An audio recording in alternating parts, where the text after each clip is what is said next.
Alrighty, hey everybody, you got Black Star here. So I've had the Mega Man, the PO-128 for a couple days now.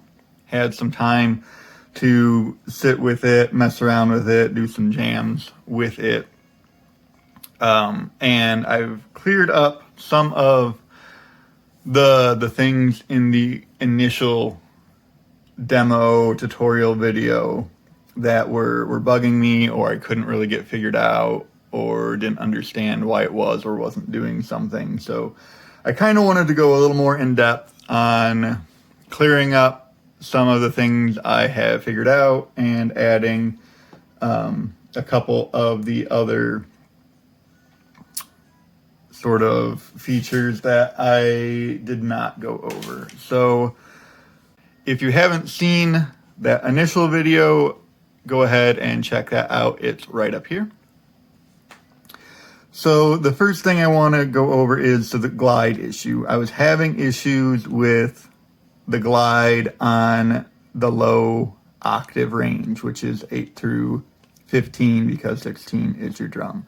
So on the high range, the glide works very well, ending in that nice vibrato until you hold it. On the low octave, grab this guy, I was getting like that basically. So if I held it down, I'm getting that extended note for as long as I hold it down with vibrato. When I try to glide it, it's kind of like a, gritty kick drum almost. So if you use encoder B to crank your note length all the way up, you're going to get that sort of descending glide that you're looking for. However, what I still don't understand is why it ends. So if I hold the note, it stays. If I glide the note, it glides, but then cuts off. If I use the high octave note, if I hold it, it sustains. If I glide and hold it, it glides and sustains, which is how you would expect it to work. So not sure why it's doing that. I did get the glide figured out, but it's not sustaining for whatever reason. So I don't know how useful it is without that sustain. The second thing was the chromatic fall off. So if you glide a button and let go, releasing the glide first, the note just ends. If you hold glide while you release the note, there's supposed to be a chromatic fall off. I think the issue that I was having was also the note lengths weren't turned all the way up. So if the note length is turned down with the B encoder and nothing else pushed, it's just getting that cut off. If you have the B encoder cranked up and you do it, now you're getting that chromatic fall off.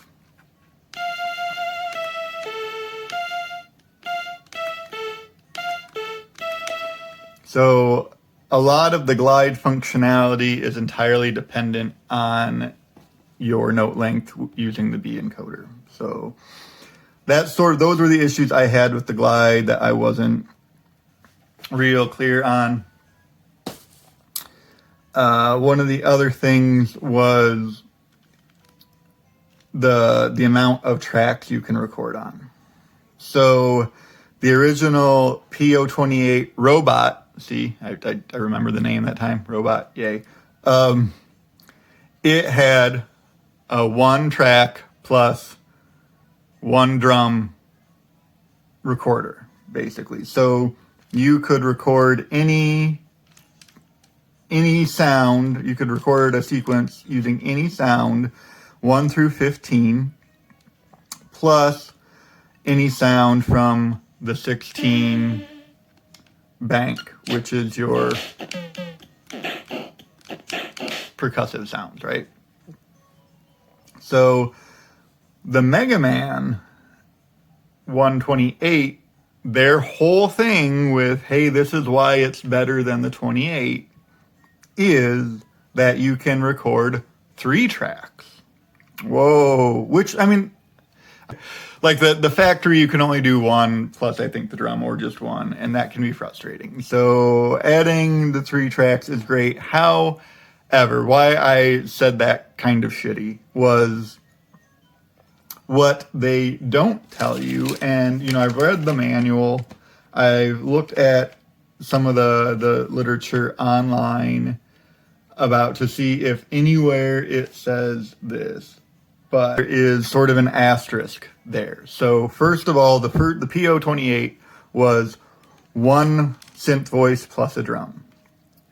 The PO-128 isn't 3 tracks. It is 2 synth voices plus a drum. So they really only added 1 voice.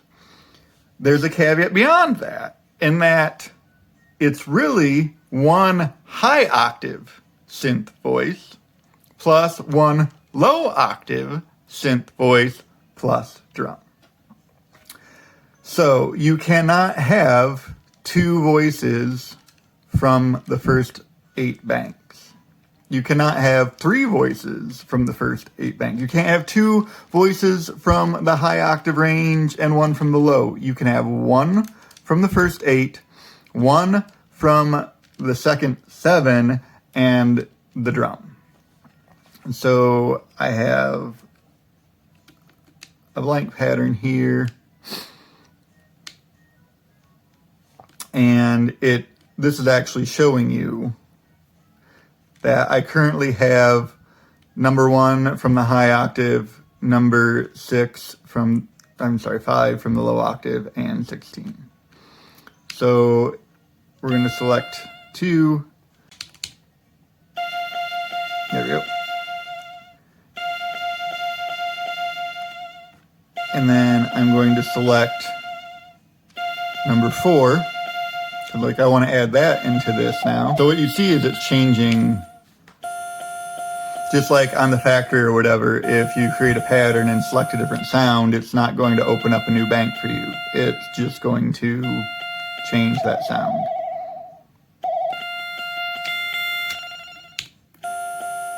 So there's that. If I click down here,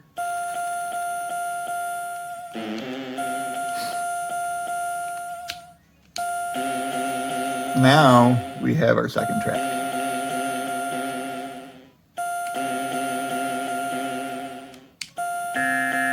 And it will now do the same thing. Any other low octave bank number I press, it's just going to move that pattern into that synth voice bank. Now if I select my 16, I can go in and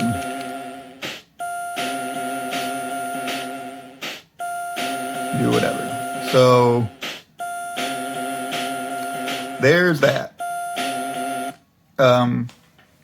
There you have it. It's not 3 tracks like Teenage Engineering said. It is 1 high, 1 low, plus a drum. Which, because that wasn't something they really advertised, I gotta say that's pretty shitty. I gotta be honest. I love Teenage Engineering. I think they make really interesting stuff. I think they make a lot of cool things that really step outside of the norm and make you kind of rethink your workflow, but advertise it what it is. That's shitty. So I'm going to have to sort of reiterate that I don't think that the Mega Man is worth $89. I think if they drop the price down to like $59, which is what it was initially advertised as, yeah, absolutely. But it, like I said, it doesn't have the functionality that the Tonic or the PO-33 or 133 or 36 have. So I mean, you're paying for the Mega Man branding is really where I'm at with it. They didn't add enough to it to make me really feel like it justifies the $89 price tag. So I mentioned that I remembered there being a metronome feature in here. So if you're just trying to put down a sequence and you want something to keep time with, it's actually, it doesn't really describe this anywhere, but it's something I stumbled upon while syncing. It's actually in your sync menu. So when you're syncing multiple operators, and I'm not going to go over all the configurations are usually in the manuals. So if you need to reference that when you're trying to set up a chain of operators, it's very easy to do. But that's in the manual. But the sync, if you hold down whatever pocket operator this button is, so it's the glide on the Mega Man, it's the ACC on the Tonic, it's the chord on the arcade. But whatever this button is, you hold that down and you press BPM to change through your sync modes. Sync 0 is default. Sync 1 will give you a metronome. So if I actually, I'll just clear this pattern. So I have nothing, no synth voice, no drum is playing. This is just coming from the pocket operator. So it's 1 and 2 and 3 and 4 and 1 and 2 and 3 and 4 and 1 and 2 and 3 and 4 and 1 and 2 and see it changes with your BPM. So it's 1 and 2 and 3 and 4 and we'll give you that turned off. You can just go back to sync 0. And now it's off. So there's your metronome feature for those, especially if you have a single voice operator where you can't record a drum beat like you can on, say, the Tonic, or using the Mega Man 16 bank or some of the other ones that have multi-channel recording. That's an easy way to set up a metronome to kind of help you make sure you're keeping up with the quantization of your recording. If you want to add effects, so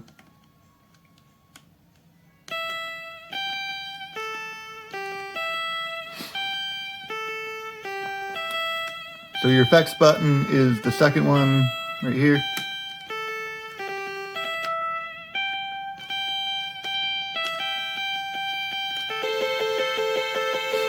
So that is great during a live performance because you can punch in effects, change it up. If you want to keep that effect, all you have to do is make sure that your right button is enabled. So now,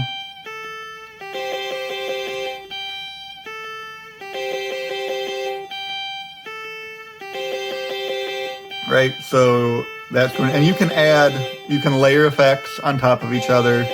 And that's another way and this is basically all pocket operators. So it's an interesting way to really build out your sound with the limited sort of effects and voices you have in here.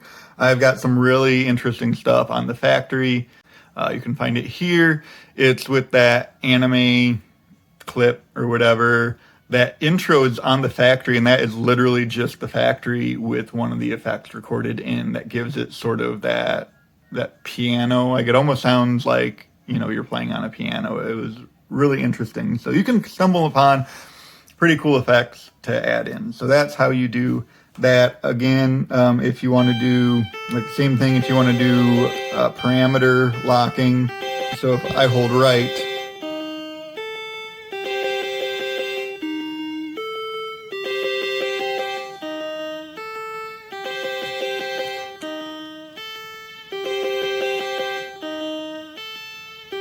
so I'm changing the timbre.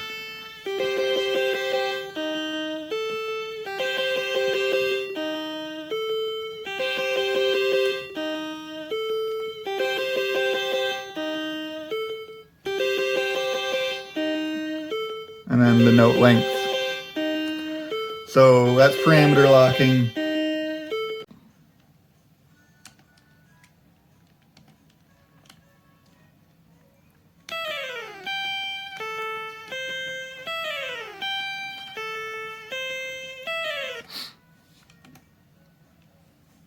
Okay, so if I hold a lit button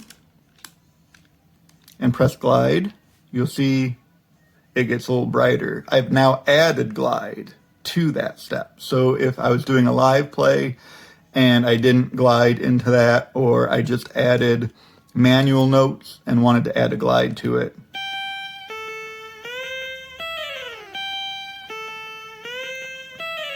so now I've added a glide to that.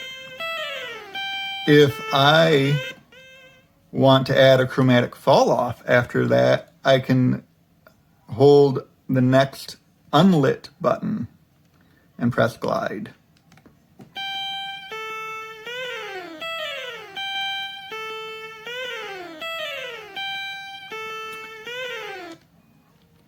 You can turn it off by holding it and pressing glide again.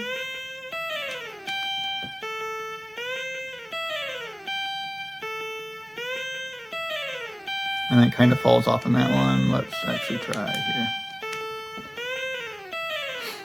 So it's going to sustain the note until I add that chromatic fall off. So you can kind of control your note length, which is actually pretty cool.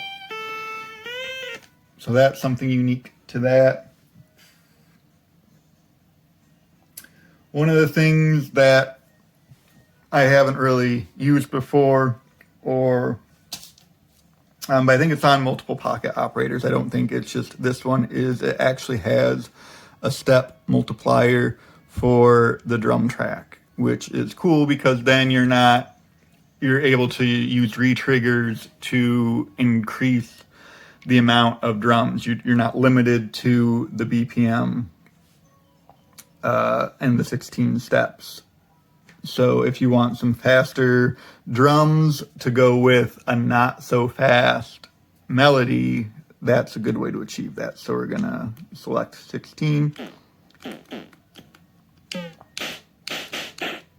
Let's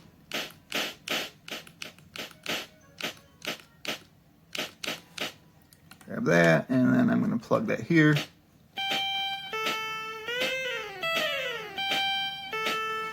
So I'm going to hold down the step I want to re-trigger and press the BPM button. And you'll see up there it said TR2. No, it says TR3. Now it says TR4, TR6,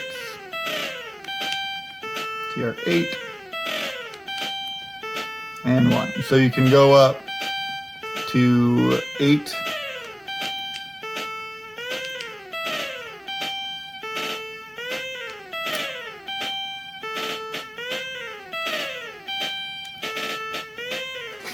So you can get some pretty cool drum effects in there and really build out sort of your drum kit section using that re-trigger. Transposing a pattern was the last thing I wanted to go over. So any pattern, let's just grab, well, we can grab the one we're on, which is 1. So I'm going to hold pattern, and I'm going to use the A encoder.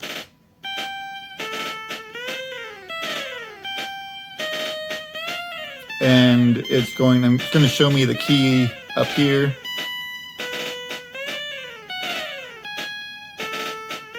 And it's just transposing your notes.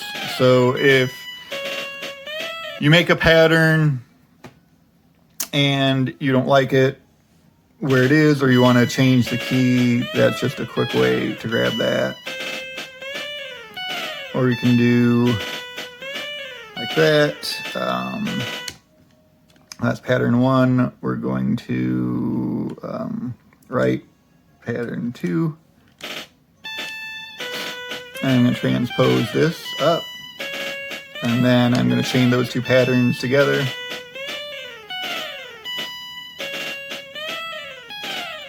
So if you're looking for a longer, so now I have a 32 step sequence starting in 1 key and jumping up to a next key. So another quick way to, if you're looking to build out your patterns beyond the 16 steps, but keep in the same melody, that is another easy way to do that, is copy it and then transpose it and then and then you're good. Fine tune it from there. So that's all I had on the Mega Man. I think that really wraps this one up. I don't know that there's going to be much more to say about it. Again, I dig it. I do. I put it in. I added it to my 3PO here. So I pulled out my factory. I reconfigured the order. So instead of the arcade on the right, I have it on the left, because when you're chaining pocket operators, the one on the far right is going to control your master volume, and each one to the left can never be louder to the one on the right. So for my lead, I wanted it on my right. I felt like in my last configuration, the arcade was drowning out the tonic and the factory, so I moved the arcade to the end of the chain. And the Twitch stream, which I had audio issues last night, I apologize if you watched it, so you couldn't really hear anything I was doing. But I think it went much better having the arcade on the left, the tonic in the middle, and the Mega Man, or your lead synth, whatever that could be, on your right. So thank you for watching. I hope I put to rest some of the open-ended questions on the end of my last PO-128 tutorial. Again, my opinion, I like it. I do. It's fun. I love Mega Man. I'm definitely from the 8-bit generation, so it has all the nostalgia feels for me. But it does not, it just doesn't compare in functionality to, say, like the Tonic or the 33 or 133 or the Speak. I don't have, so I don't know, but I know it has an internal microphone. I know it does some other things with that, with recording and trimming and things. So the 128, hopefully they'll reduce the price back down. I think they did that with the Rick and Morty initially. They jacked up the price because it's just a rebranded Speak, and people weren't thrilled with that, so they brought it back down so it's the same price as the 36 Speak. So maybe they'll do that with the Mega Man. You know, drop it down to $59. For $59, absolutely all day long, it's worth it. $89, yeah, I don't know. Anyway, thanks for watching. I appreciate your support. If you like what you're seeing here, if you like what I'm doing, if you like what you're hearing, go ahead and give me a like and a subscribe. I hope you enjoy your weekend. If I don't talk to you, I hope you have a nice and safe holiday. I appreciate you. We'll talk to you later.